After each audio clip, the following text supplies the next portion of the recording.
there, friends, welcome, welcome on in. Let the night unwind. Hey guys, welcome back to another episode of Oak and Agave. I am Prentiss and I am Chris Gunn, as always. he is Chris Gunn, as always.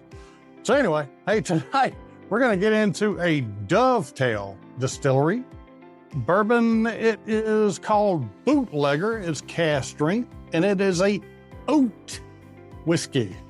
Chris, have you ever had an oat whiskey before? I might have had a whiskey that had oat in it, but if it is, I'd be curious to know what an oat whiskey is. What the mash bill is, yeah. Is it 51% oat or is it? So I don't know. So it is a whiskey. It's not a bourbon. Because it would have to be 51% corn to be a bourbon. Right. So it's probably at least 51% oats. I wonder what kind of oats. Like there's several different guys, I believe. Right? I don't know. But I am curious to see what it tastes like. But hey, that is a cool looking bottle though. It's got like a Bootlegger, old timey guy on the front. And you can learn more at their website at dovetaildistillery.com. They are out of Nevada. So, and this, like I said, this is cask strength. It's 58.6% alcohol. So that is 117.2. There you go. Yeah. It's a good thing he can do math. No, I actually did in my head before we started.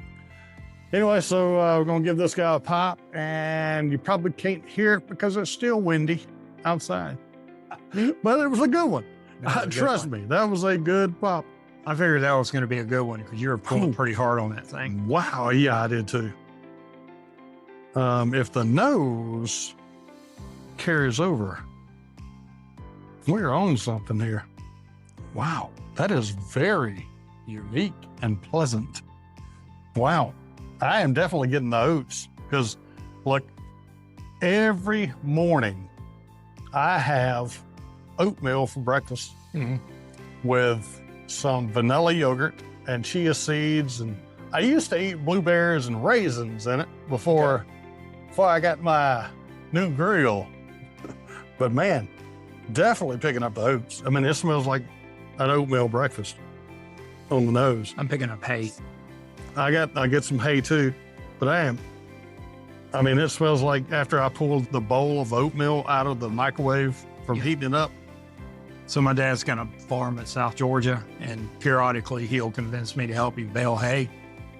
And when you got to like cut it, and then you got to run behind it and thatch it, so it'll dry out. Oh yeah. And this is the smell I'm getting is when you aerate hay. I went in for a taste, and that is very unique. It's got a lot of citrus. Go back in for another. It tastes like orange. It's got orange zest in it. Yeah, I get a lot of citrus, but I do get the oats too, though.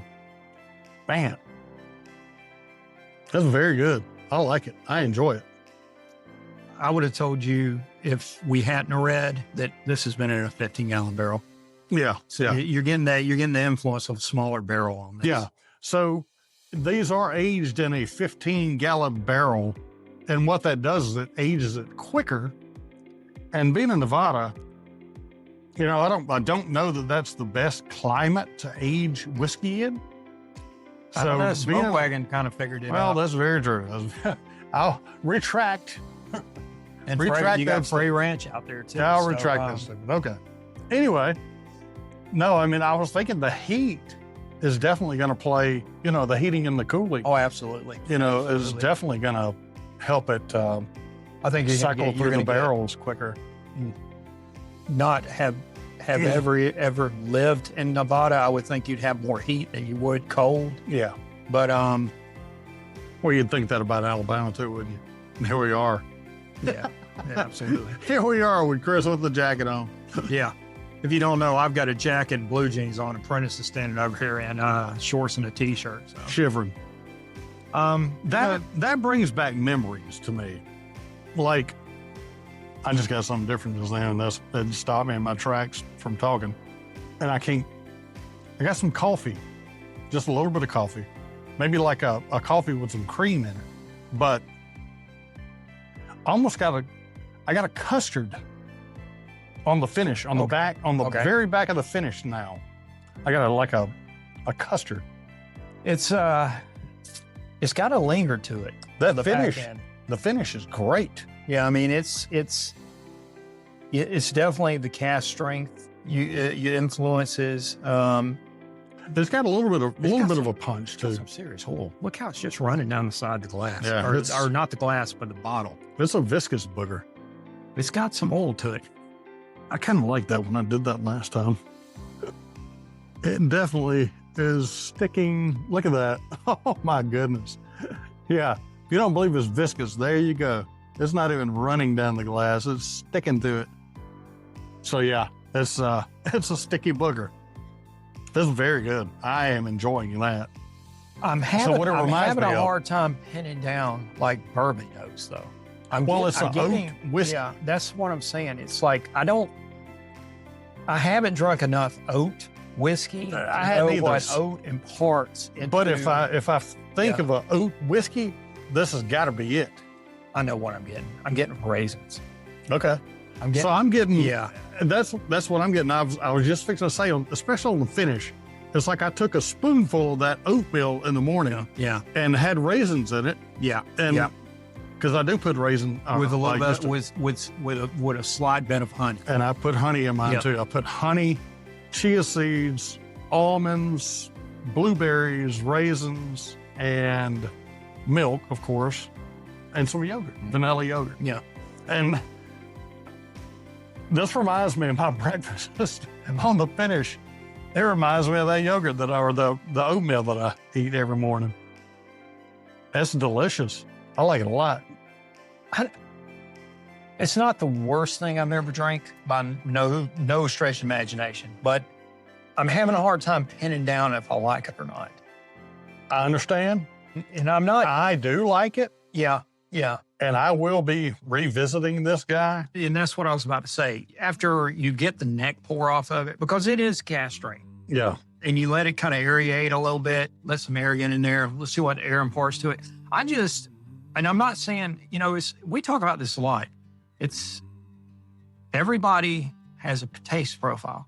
And you're not going to like everything you drink. That's right. And you can like it. That's and right. I don't like it. Absolutely. But by no stretch of imagination, it's not bad. No, it's not bad. It's not bad. I enjoy it. I just don't think it hits my flavor profile for what I'm after. But I don't know. I'm struggling with this one because I don't think I've drank enough oat whiskey. So I don't know what I'm getting into right now. It's like when you first started drinking bourbon, did you necessarily like bourbon when you first started drinking it? I did not. I mixed it with stuff. And then after a while, you started to kind of narrow down what you liked and you started to kind of what really made me start liking drinking bourbon neat is when I started my tequila adventure. Okay.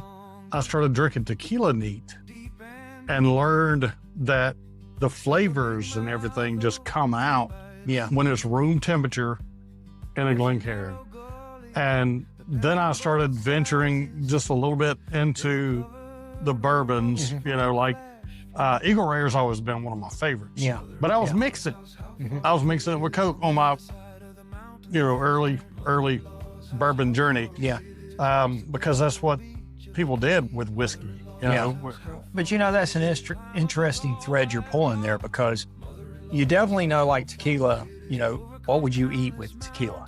For the most part, you're going to eat like, Mexican food or whatever. So with bourbon, I've always been told like steak. Yeah. And like a rye bourbon is really good to eat with a steak because, it starts to take some of that coating off your tongue, the steak imparts to keep you from tasting the flavor. That's good. For me, I'd be curious to know what you would pair an oat whiskey with.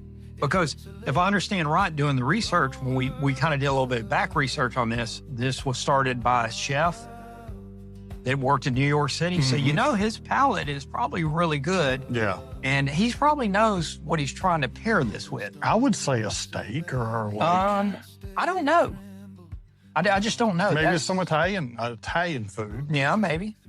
Kind of like a fine wine, maybe. I don't know. Because for me too, the other question I'd have was, you kind of know what you mix a bourbon with. To make like an old fashioned or make a, I don't do any of that. But what would you mix like an oat whiskey with to make a mixed drink? I don't know. I just don't. And that's where I kind of struggle right now because I just don't know enough about oat whiskey to know, one way I enjoy or it though. It's very pleasant. And what it reminds me of, you've been to Gatlinburg. Oh yeah. Have you been to the tastings at the distilleries? No, the most I ever did in Gatlinburg was they had Eleanor, the car from Gone in 60 Seconds. Okay. Yeah. At the car Ripley's. museum, and I thought that was Ripley's, believe it or not, or something like that. One of them. But I bet it's been 30 years since I've been to Gatlinburg. So now Gatlinburg is totally changed. Mm-hmm. There's like distilleries everywhere. Then you do moonshine tastings. Oh, okay.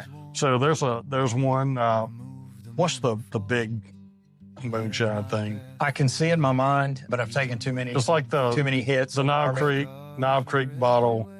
I know there's like Smoky Mountain. Smoky, yeah. Yeah. I forgot the name of it. Oh, Smoky. Yeah, because me and my brother keep saying we're gonna eat one of those pickle jars. Put the pickles in there. Those are good. Those are good. I'm telling you. So it reminds me of going to one of those tastings, and they've had some of their shine in one of those small barrels and aged it, and they actually did. And I tasted it, and it tastes similar. I'm not going to say it tastes exactly like it, but it tastes very similar. Well, I like the 50-gallon barrels for other reasons, like making honey. I make stuff. Like they're the perfect height to set between lazy boy recliners, and so I make cabinets out of them that you put your Glencairns in. Okay. And so you have company over, all you gotta do is just reach between you, open the door, pull the Glencairn out, and I made one for my brother for his birthday. So speaking of that, so Chris makes barrel stave furniture and barrel stave Glencairn holders. He actually made this. Told the story a bunch of times. I won it at the East Alabama, West Georgia Bourbon Club meeting one time. Won that. And but he makes like end tables and guitar hangers and coat hangers and just all kinds of stuff. Yeah. Chris Gunn Barrel Creations. Bourbon Barrel Creations. Sorry. Chris Gunn Bourbon Barrel Creations. Yeah. He's got it on the shirt and his hat. Yeah. On my jacket, which I'm quite warm in, by the way. And I'm not. I'm in my copperandtap.com t-shirt, straight from the barrel. But yeah, hey, speaking of Copper and Tap, visit these guys. Christmas is coming up. Yeah. Got bourbon lovers. They're going to love the t-shirts and the hats that say Bourbon Helps. Got bourbon socks. They got everything that, a bourbon lover would want to wear. Check those guys out. Oak and Agave for 10% discount. And anyway, so yeah, this is definitely a buy for me. Maybe not for Chris. Chris might have to think on it for a little bit or drink on it. Yeah. Drink on it for a little bit. But I enjoyed it. I like it. It's unique. It's not a bourbon. It's an oat whiskey. It's different. It's unique. I like it. So yeah. To everybody's got a different taste. Taste is very subjective. But yeah, if you see one, grab it and let us know what you think. Anyway, subscribe, turn the bell notifications on. We're releasing videos. I'm trying to release 2 or 3 a week, and sometimes we do, sometimes we don't. But if you got the bell notification on, you'll know what we do. And we appreciate you watching to the end. Thank you very much. Have a good night. See you.